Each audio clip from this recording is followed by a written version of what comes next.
then on top of it, people are like, oh, look at you trying to teach your kid Mandarin and be fancy. And, you know. You told me I needed to do that or you would never be successful. Like, if you listen to everybody, then you're really crazy. Right. Everything that goes wrong is your fault, and everything that goes right, you didn't have that much to do with. It's not, it's a hard job.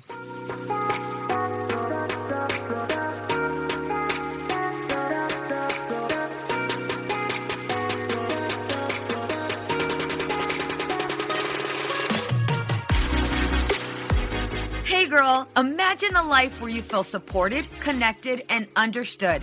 I get it. Being a mom is hard, especially when you're spinning so many plates. We exhaust ourselves trying to create the perfect life for our family.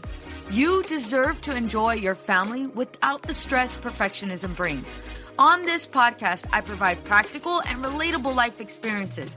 I teach women quick and easy-to-use strategies to help them reclaim their identity, reignite their marriage, and enjoy their children. If you're ready to be challenged, then pull up a chair, grab pen and paper, because it's about to go down. I'm Veronica Cisneros, a licensed marriage and family therapist, and this is the Empowered and Unapologetic Podcast.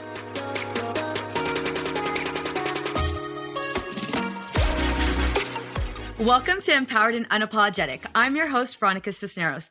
Today's guests are the host for What Fresh Hell? Laughing in Your Face of Motherhood, which is a top 10 parenting podcast on Apple with 3 million downloads to date. This podcast provides reassurance, advice, laughter, and community. Margaret Abels is a comedy writer and performer who was head of video for Nickelodeon's Nick Mom. Amy Wilson is the author of When Did I Get Like This? And is a comedian and actor who's performed on Broadway and in dozens of TV shows and films. So please help me by welcoming Amy Wilson and Margaret Abels. Hey guys. Hey. Hey, thanks so much for having us. Thanks for having us. Absolutely. Oh my gosh. Like I said earlier, I am super excited because I have no idea where this conversation's going to go, but I know it's going to be fun and hilarious. That's how we like to roll. We only like to have conversations where we don't know where they're going. Sometimes they go off the rails, so we'll see how it goes. Those are the best ones. So exactly. How did you two come together? Like, how did you guys become this dual badass duo? Well, we started many, many years ago. Amy and I have known each other. I will not say for how long, but the word decades is involved. Yeah. And Amy was in a comedy group with my sister in college. Okay.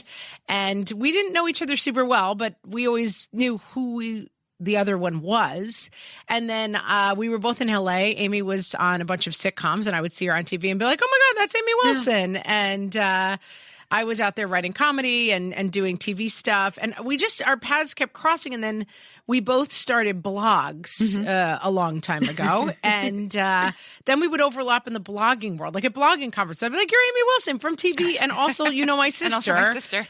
Yeah. And so we were that kind of like acquaintances, knew each other's faces. And then I ended up at Nick Mom, which was a channel that Nickelodeon started for moms a couple years back. And I was the head of video. So I was watching a lot of incoming video, and Amy was in one of them. And I was sort of wrapping up at Nick Mom. I was stalking her. Can you pick up this thread? But you didn't even know. Like, because it was very passive. She definitely, it was like very, what is that called? Like, you don't have no agency in your stalking, because it was like passive stalking, basically. Totally stalker And so status. I see Amy in this video, and I've been pondering this idea of doing a podcast, and I just sent her an email. I might have even had to get your email address from someone, because I probably didn't have it. And I said, this is so funny. You just came across my desk in a video. Do you want to go have a drink? And I pitched her on doing a podcast, and she said yes. And here we are 4 years later. And it was in this moment that, you know, most of us have in our lives, right, Veronica, where I was like, I had just finished a project, a collaboration that wasn't a great match for me. Yeah. And it was time for me to pivot. And I was like, okay, the next thing I have, like, it will be, I'm going to work with somebody. It's going to be a woman this time. It's going to be something that's fun and funny, funny but useful. Like, I had my sort of wish list. And then, isn't that funny how that works? And then the universe was like, hey, do you ever think we should do a podcast together? And it was out of nowhere, right? I mean, it was, should we go to outer space together? Yeah, but it just was like, oh, I'm supposed to say yes to this for sure. So I did. Awesome. It's a good lesson in like saying yes to the randomness. You know, Yeah. I had been kind of kicking ideas around, and you know, Amy always refers to me in our partnership as the idea cannon. I'm always like, let's do a show. Let's put on a circus. And she's like, okay, no, we're a podcast. Relax. Calm down. I do think there's something to be said for like, I have an idea. Let me talk to other people about it, because you never know who you're going to get that good yes and from, and then something starts and it's exciting. Absolutely. Yeah. Absolutely. So holy moly, 3 million downloads. Did you guys ever imagine? It took a while. Did you guys ever imagine that it would go or be that big? No, I don't think we did, but I don't think we did neither. We weren't like, this will never work, but we also didn't know, we couldn't foresee even 4 years ago, podcasts were still like, let's try this kind of niche thing. And you know what I'm saying? Yeah. It was like, let's try Instagram Reels and see what this is all about. We didn't know that it would become a full-time thing for us, for sure. Mm-hmm. So yeah, and I think that's right. Like when we started, podcasting was still kind of new, and we really just started like, I'll get a mic, you get a mic, let's start talking and see. And so it's not only that we couldn't have imagined it, it's that we weren't really imagining anything except for taking this first step. And it's great that it's led somewhere so exciting. yeah, it's kind of like, let's just have fun. Let's just have fun with Yeah, this. that really is how we started Right? it. And I feel like Amy and I have both creatively been involved in a million different projects. When you're a actress, writer, comic, you really have to just constantly reinvent yourself. Yeah. And there's something about just starting from like, hey, let's try this, and being able to build, as opposed to, we both came out of like the Hollywood system where it's like, it's got to be perfect. It's got to come out of the cannon hot and on fire. Otherwise it's a failure. Yeah. And this has been a really nice growth process where it didn't have to be anything. It was just us putting something together. And there was no, the steps between your idea and your audience. I mean, our audience was small, of course, at first, but we were making our stuff and they liked it. And there weren't these, 45 steps between you and it ever being seen by anyone, which exist in Hollywood and everywhere else to a great degree. Yeah. Well, I think it pays homage too to pivoting, being able to go ahead and pivot, being able to not, being able to realize perfectionism is a lie, and as long as we can pivot together, we can make something great. And I love that your guys' focus is on moms, because I don't think we're that flexible. I know we want to be. However, we get so caught up in trying to be the perfect mom and trying to do things perfectly. So why moms? That's where we always were, right? I mean, I think both of us, Margaret and I, would both say that where we got in our careers was by creating our own stuff. Both of us wrote solo shows, 2-person show. Margaret did. We did improv. I mean, we wrote screenplays, and we were both always creating our own opportunities to perform. And once I became a mom, that was what there was for me to talk about. And so I wrote, when I first started writing, like having a babysitter a couple afternoons or write a week so I could go write at the Starbucks, that's what I was writing about, is parenting. And I wrote a show, my first sort of solo show after becoming a parent was about becoming a parent. And I didn't think that there was that much out there. And it was funny because, it ended up having a long run, and the New York Times came and was like, oh, another show about parenting. And I'm like, what? Like, I am a mom and I haven't seen this show before. And the women who came to see it didn't feel that way. But I think, like, if you're outside it, this was, of course, written by somebody who wasn't a parent. So she was like, oh, who wants to hear that they're all the same? And I think what we've learned through what I never could have predicted about 4 years of doing a podcast is like, how will you do 200 episodes? What are you going to talk about? Like, what our topics are going to be, what we're going to talk about is sort of the easiest part of what we do. This is a vastly wide array of things to talk about and discuss. And so it's actually very fertile ground, even if people who stand outside it don't see it that way. Yeah. No, yeah. I agree.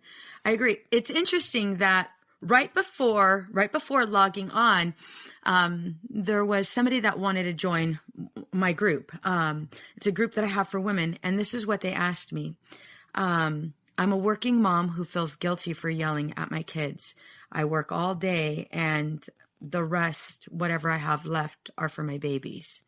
And it's like, oh my God, my heart goes out to her. And so us kind of being together, right? Us moms, What would you say is the common mistake us moms make with her in mind?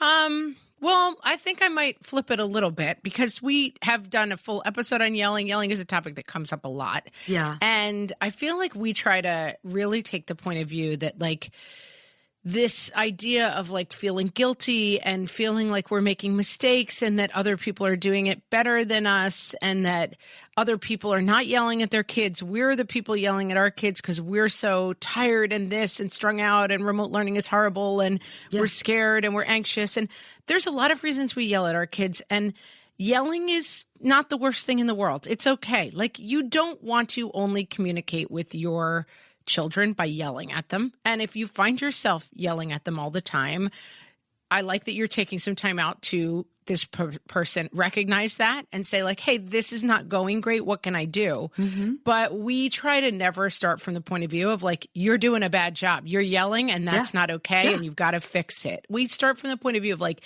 hey, guess what? We're all yelling too much because we're in a really anxious position and we yell a lot. And so we try to come at it from the point of view of like, what is the solution to yelling? Mm-hmm. And Amy tends to do a ton of research, and I talk about my huge Irish family and how I've seen it play out. And so we do all make mistakes. But I think that when we start from the point of view of like, I'm making mistakes and therefore I'm bad at this job, probably not.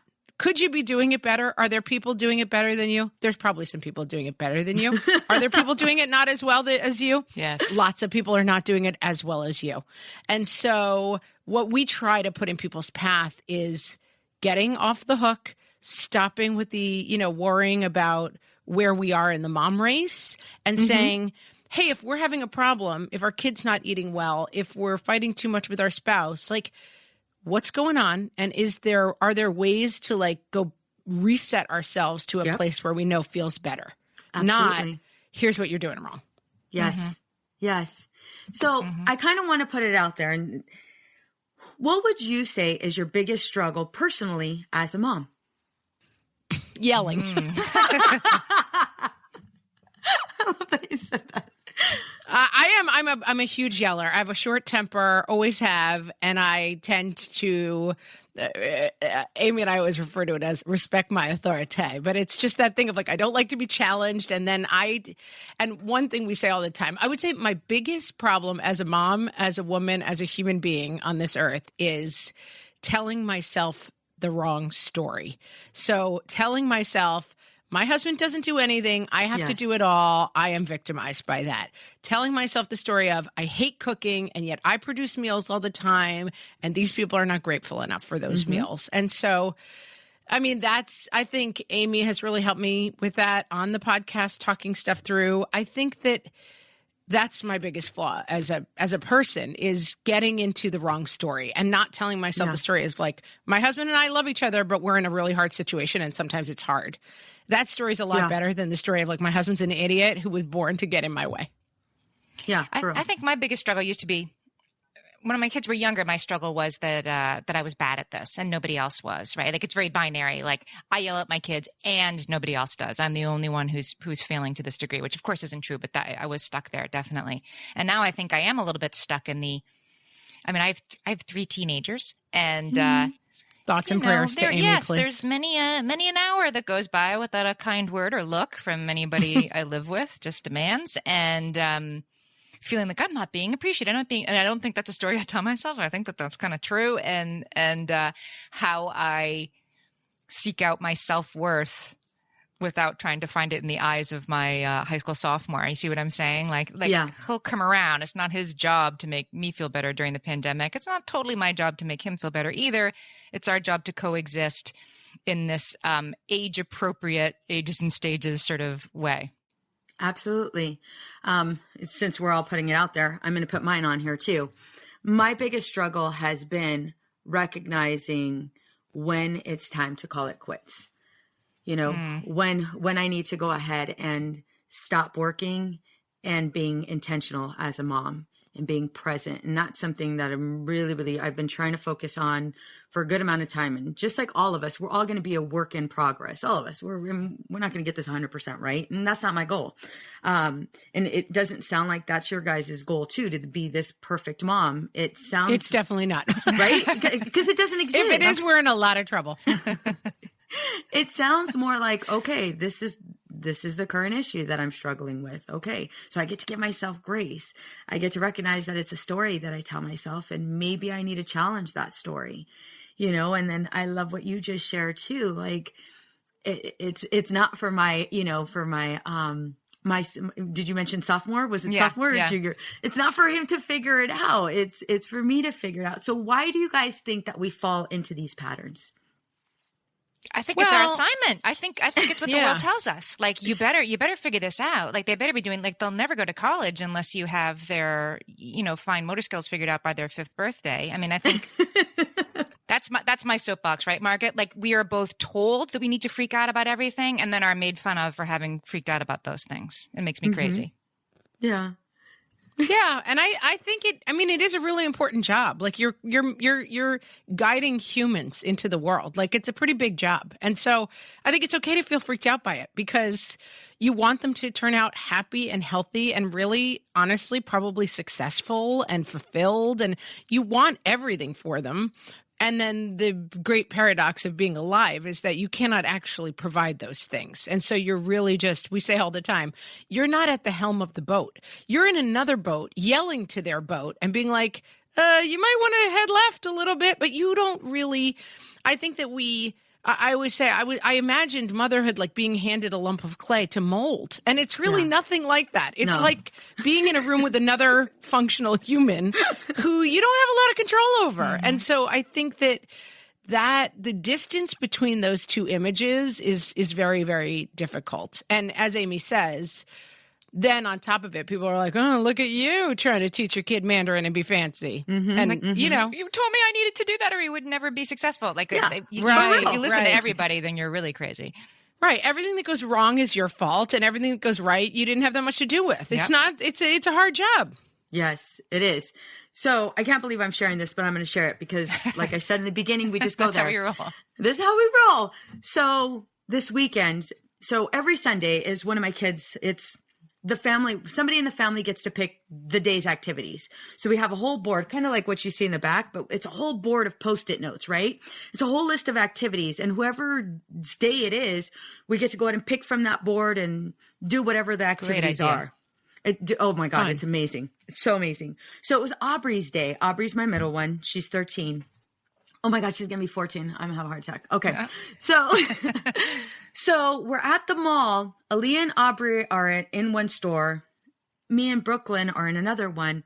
And I'm trying on clothes because you can't go into dressing rooms now. So I'm literally like trying not to be like naked, trying to put on these shirts, even though I'm wearing a long sleeve shirt and a jacket. So I'm trying to like finagle this and not, flash everybody. And Brooklyn, my little monkey feet, my 10-year-old. So she's sitting like there's clothes right above her head. She's just kind of sitting in this nook, right? You're not supposed to sit there, but she's sitting there. And she asks me, while one boob is in, the other boob is like trying to figure it out because I got a size too small, of course. And she asks me, Mom, is being a mom hard? She does that. She's like, I swear to God, she's like going to be a philosopher or something. I don't know. But she asks me, Mom, is being a mom hard? And I'm like this, one move in, and I'm like, oh my God, this is like a big question. This is a really big question. I need to be totally in tune. And, I was like, well, what makes you ask that question? And she's like, well, because you work a lot. And I swear to you, ladies, my heart dropped. She's like, Mom, you work a lot. And, Aaliyah, my oldest, she's 18, girl. So I totally got you beat, Amy. So she's like, and then Aaliyah, who was working with me, she's like, she doesn't do her job all of the time. So you have to do her job. And she's like, and it just seems hard. And I was just like, right away, I want to go into therapist mode. I don't know if you guys know I'm a therapist, but right away I want to go into therapist mode and ask, okay, well, how does that impact you? Tell me more. Where, when you say as being a mom, I want to go into all of them. I'm not going to go into all of the questions I want to ask, but totally wanted to be a therapist mode or be a therapist for that moment. And then I was like, you know what? You have to step back and be a mom. Like, take therapy out. You have to step back and just be a mom. Be a mom. And so I literally just sat there with her and it was like, Mama, do you feel like I'm too busy for you? And she's like, well, sometimes. Oh my God, ladies, it broke my heart. It broke my heart. I wanted to take everything away right there, right then and there. There was nobody that could convince me that I wasn't a bad mom. In that moment, I thought I was the most horrible mom. Like, oh my God, I suck. I went into all of that negative self-talk. And I apologized. I was like, Mama, I'm sorry. And she's like, it's okay. And I was like, no, it's not. And then she's like, no, Mom, it's okay. And I was like, what makes you say it's okay? She's like, well, because I don't want to be rude. And I was like, well, what do you really want to say? And she's like, well, I want to say that it's not, but it's okay, Mom. And I was like, well, if you say it's not, are you afraid that it'll affect our relationship? Are you afraid that, maybe Mommy will be mad, or maybe Mommy won't like you as much, or maybe Mommy will get hurt? She's like, yeah. And it's like, oh my God, my little 10-year-old is my little 10-year-old is able to go ahead and not only express what she's feeling, but also convey it in such a way that, like, I don't think most of adults know how to do. But it was just like so amazing. And I told her, Mama, well, if you say it's okay, then what you're telling somebody is it's okay, and more than likely. And then she finished my sentence. She goes, they'll do it again. Mm-hmm. And I said, yeah. I said, yeah. So this is the time where you get to say, no, Mom, it's not okay. It's not okay. And I want you to play with me more.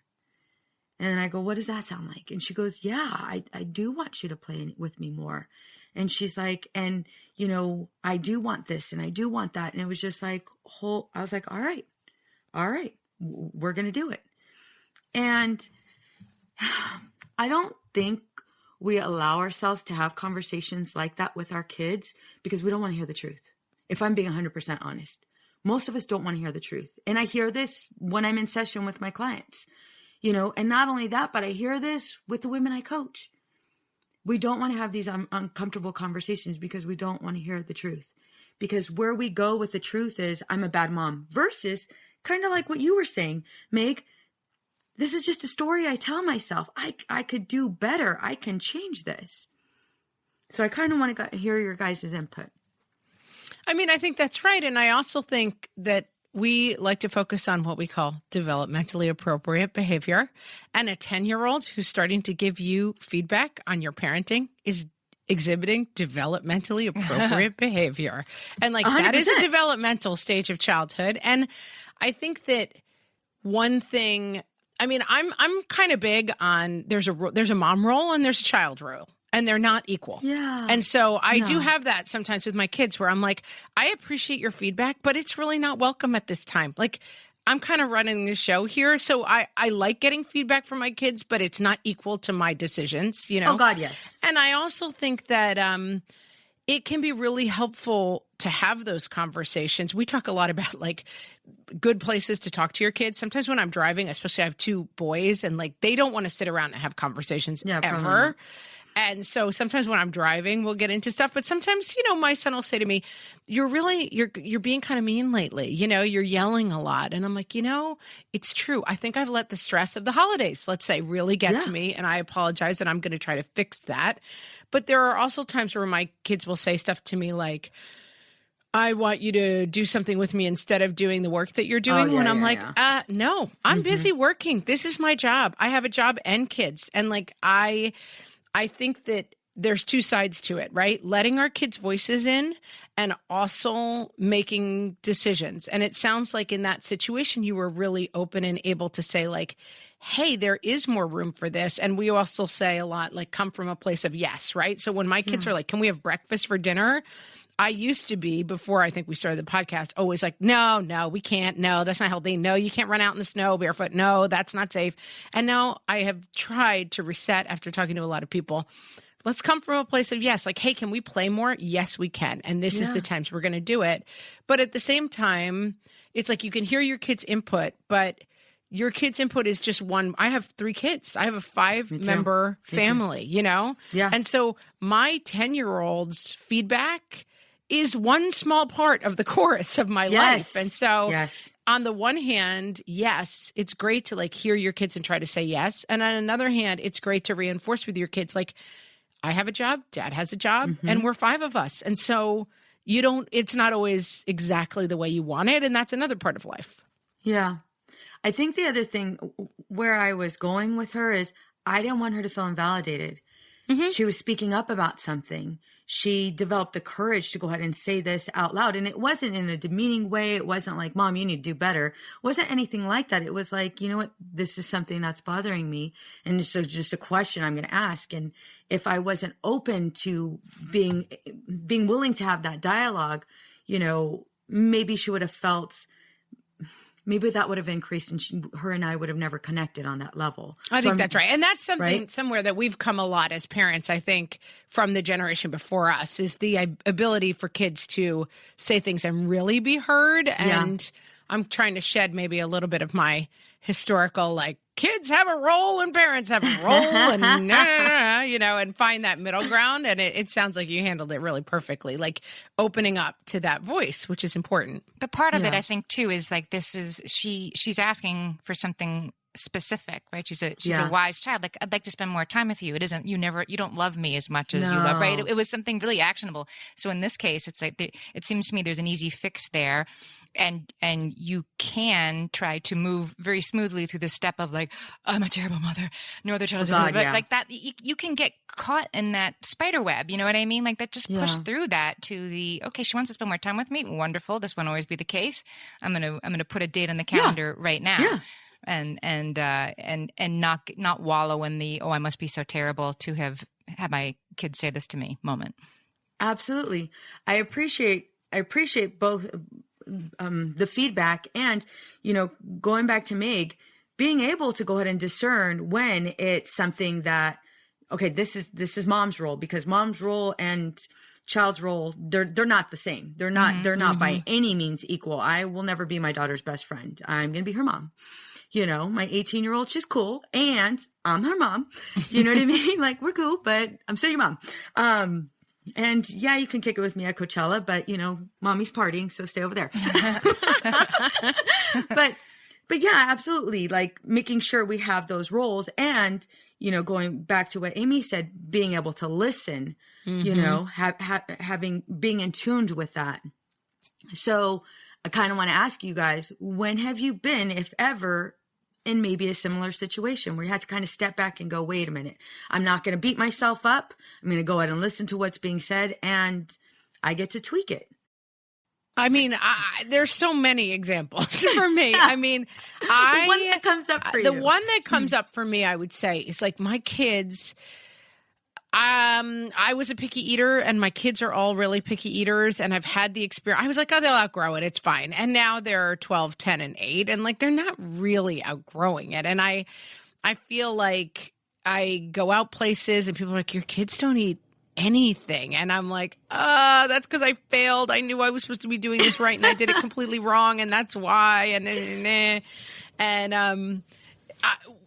My mom had been raised in a house where you had to finish whatever was on your plate. And I think she reactively, when we were kids, was like, I'm never going to make my kids eat anything they don't like.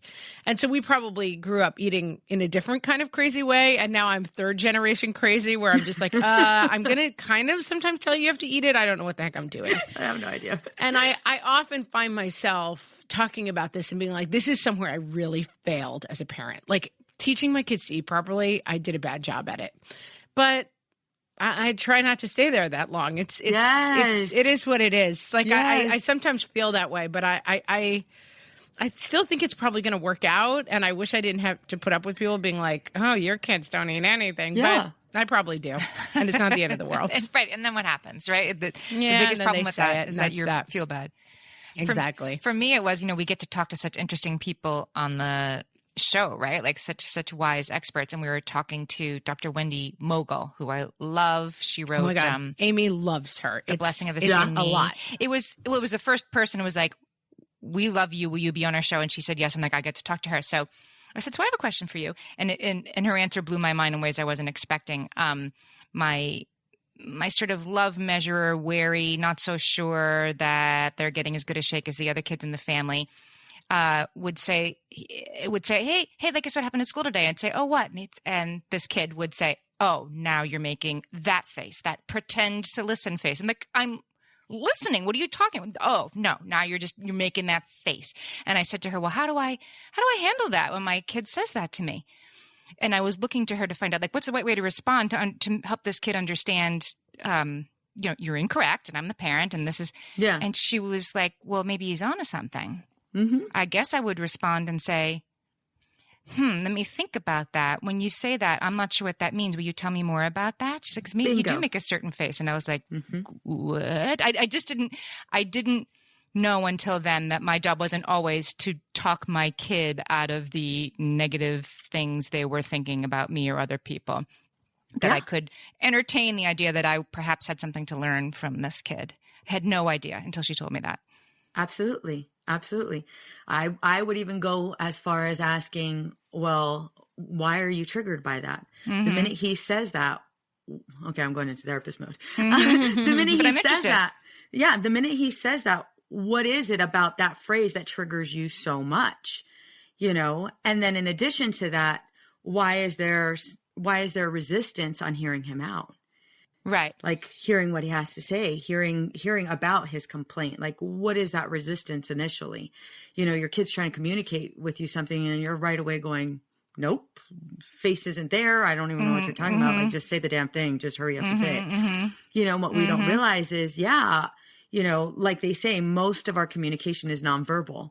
And so your son is onto something and is finding out, gaining that clarity. Absolutely. Right. It's agree okay with her. to have that humility of taking that in without losing the next month to like, oh my God, like I have to work on my listening face. Like, no, you don't. Just hear this kid out and like try a little better next time.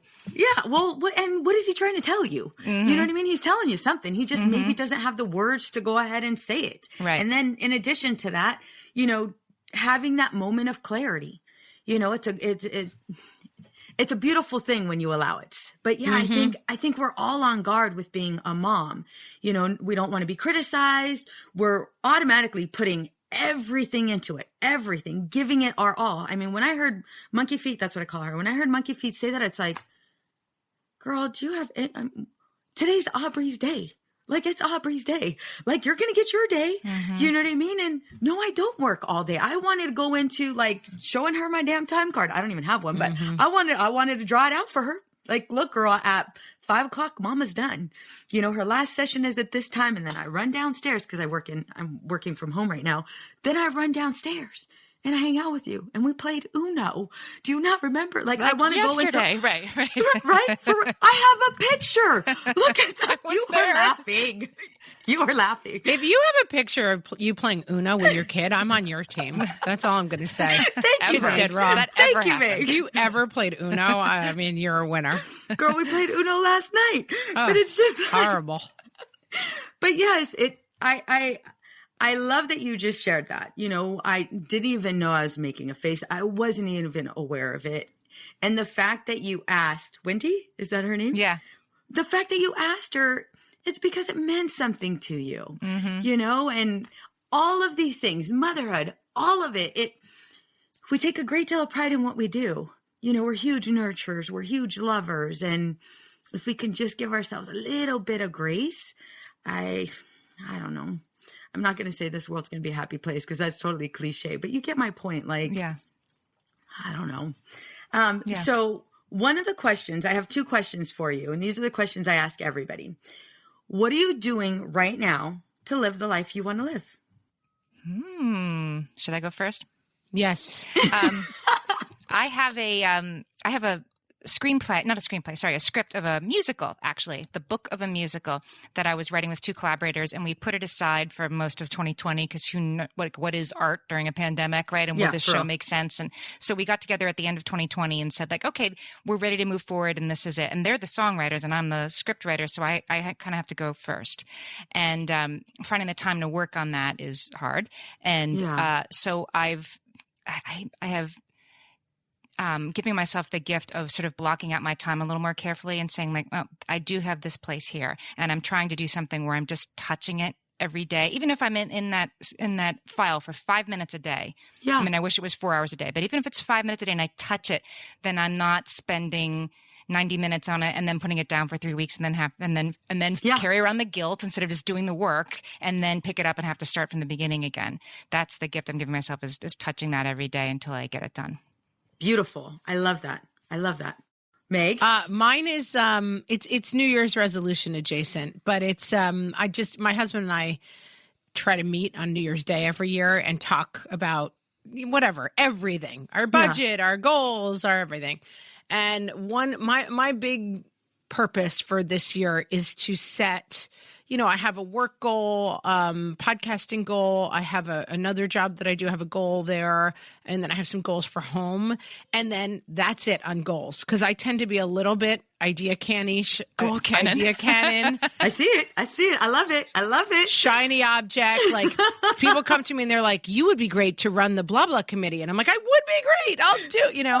And then I'm like, the list, the lifeboat is full. There's no room for anything else. This is what I want to accomplish. And that means saying no to everything else this year, basically. Good. And that's something I'm trying to work on. Cause I tend to be a little bit of like a rabid squirrel. Like, okay, what's next? Oh, something fun. And really trying to say, like, I have plenty right now that I am trying to accomplish, and I don't need anything else. I love it. Discipline. Awesome. Well, discipline. Right? Girl, we all need it. It's not my strongest skill. All right. My last question. In one sentence, what advice would you give to the mom who feels stressed and disconnected? Mine would be find your way back to one, which is something we say all the time on the podcast. It's like, Amy, as an actress, there's an expression on a set, let's go back to one. You put everything, any cup you've picked up, everything goes back to its starting place. And so I think all of us know kind of on a very inherent level where our one is. My one is like a person who eats generally nutritious foods, kind of tries to exercise sometimes, and keeps it on that kind of path. My mom is like saying yes to a lot of things, bringing a lot of fun, and not yelling a ton. My marriage is like smiling at my husband who walks in the room, trying to touch each other a little bit more, remembering that we're not angry coworkers at a daycare, that we're like in love and we chose each other. And so that's the central advice that I give myself and other people. It's like, you don't have to be perfect. You just have to go back to one. You just have to reset and find that place that you pretty much know. You know where it is. And so don't set yourself the goal of like, I'm going to be a perfect mom, because you're going to really be discouraged by that. I'm never going to yell at my kids again. That's not going to work out. That's a lie. But like, just go back to your good place, and it is kind of like a dieting metaphor. We've all figured out, right, that like eating water for 3 weeks, you'll lose weight, but it doesn't work out. You have to find a place that is like your realistic operating system. And we are in a pandemic and very difficult times. And so don't set goals for yourself that are unrealistic, and don't be hard on yourself for failing goals. Just go back to one calmly. Love it. That's really good. I think I would say all right, Amy, what do you got? Come on, let's see what you can do. I've thrown down the advice gauntlet. Spaghetti on Tuesdays. No, I'm going to say that it doesn't have to be, like I was saying before about the script, it doesn't have to be all or nothing. I've gotten myself very caught in like, I need to spend 4 hours on this, or I can't touch it until I have 4 free hours, which, spoiler alert, never happens. It doesn't have to be all or nothing. With my friendships, I have found the same thing. Like, we're all so isolated right now, busy moms, and we're all busier than usual with the online schooling, and like, you're out of touch, and it doesn't have to be all or nothing. I don't have to call my friend Heather to catch up for an hour or not speak to her for the next 9 months. I can send her a text. I can say, hey, how you doing? I thought of you today. Oops, I got to go by. And I feel like my husband actually does a pretty good job of that with his old friends. And I have been very all or nothing in my catch-ups, and I'm trying to get a little more like, just send somebody a text. Send 5 people a text when you're bored. Send 5 different people. I'm like, it's like the you up thing. Somebody's going to write you back, and then you have somebody to talk to. I love it. Ladies, where can we find you? Oh my gosh. You can find us all over the place. We are truly everywhere. So we are What Fresh Hell Podcast. And if you Google that combination of words, you will find us everywhere you want to. We are on TikTok, YouTube, Twitter, Facebook. We're everywhere. We do have a really fun Facebook community, facebook.com/whatfreshhellcast. And you can join our community there. It's like 4,000 moms talking to each other, giving advice, supporting each other. It's a really nice, non-judgmental, lovely place to be. So if you're looking for some extra mom support, that's a great spot. I agree. And we have a website, whatfreshhellpodcast.com. That's an easy place to find sort of all the different places in one place. Yes. The tree where all the branches come off is What Fresh Hell Podcast. Like a mom. It's the mom of the rest of us. It's the mom. There you go. Ladies, thank you so much for coming on. This has been absolutely amazing. Thanks, It was Veronica. so nice to talk to you. Thanks for having us. Absolutely.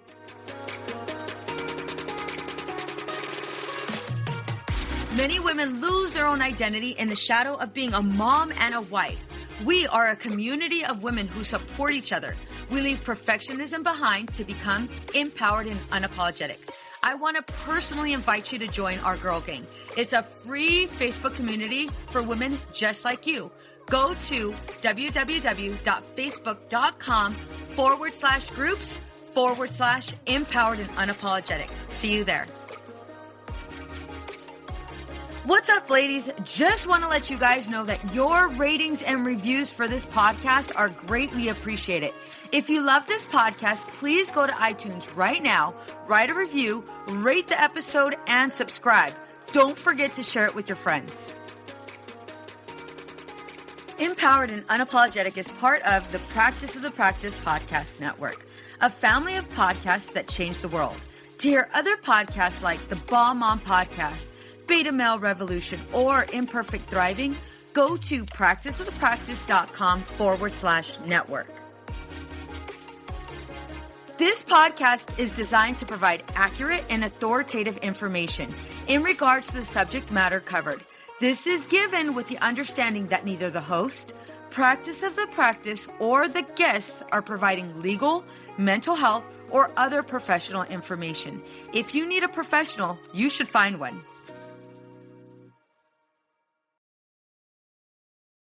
Hey there, this is Casey McGuire Davidson, host of the Hello Someday podcast. I'm an ex-red wine girl turned life coach who helps busy women change their relationship with alcohol. I spent 20 years climbing the corporate ladder while drinking a bottle of wine a night to unwind. In the Hello Someday podcast, my goal is to teach you the tried and true secrets of creating and living a life you don't want to escape from. Each week, I'll bring you tools, lessons, and conversations to help you drink less and live more. I'll teach you how to navigate our drinking-obsessed culture without a buzz and how to turn the decision to stop drinking from your worst-case scenario to the best decision of your life. You can find new episodes of the Hello Someday podcast every Thursday, wherever you listen, and I hope you check it out. It's easy to blame ourselves for our struggles with alcohol. We see people around us being able to control their drinking without any consequences, yet no matter what we try, we can't seem to figure it out for ourselves. My name is Jillian Teets, and I am the host of the Sober Powered podcast, where I use my biochemistry background to explain the latest research in addiction and help you understand both why you drink the way you do and how to develop the skills and mindset you need to find freedom from alcohol. I discuss topics like why we think about our drinking 24/7, why we have no off switch, and why we crave alcohol. If you're struggling with your drinking or you know someone who is, then I hope that you will check out the Sober Powered podcast. New episodes every Friday. See you there. It's easy to blame ourselves for our struggles with alcohol. We see people around us being able to control their drinking without any consequences, yet no matter what we try, we can't seem to figure it out for ourselves. My name is Jillian Tietz, and I am the host of the Sober Powered podcast, where I use my biochemistry background to explain the latest research in addiction and help you understand both why you drink the way you do and how to develop the skills and mindset you need to find freedom from alcohol. I discuss topics like why we think about our drinking 24/7, why we have no off switch, and why we crave alcohol. If you're struggling with your drinking or you know someone who is, then I hope that you will check out the Sober Powered podcast. New episodes every Friday. See you there. I know we've been taught that motherhood requires alcohol. I know we've been taught not to question our relationship with alcohol until we've lost everything. And I know we've been taught that if we do dare to examine our relationship with alcohol, we need to head straight to AA and declare ourselves an alcoholic who is powerless to alcohol forever. But what if all that isn't true? That's definitely not my story. I'm Suzanne, the host of the Sober Mom Life podcast. I'm an influencer who stopped drinking in January 2020, and since then, I've been telling the truth about motherhood, influencing, alcohol, and sobriety. If you suspect deep down that glass or 3 of wine at night might just be making motherhood harder, well, you're right. Come and join me as I chat with other sober and sober-curious moms. Let's laugh, cry, and normalize sobriety together, all while we reheat our coffee for the 4th time today.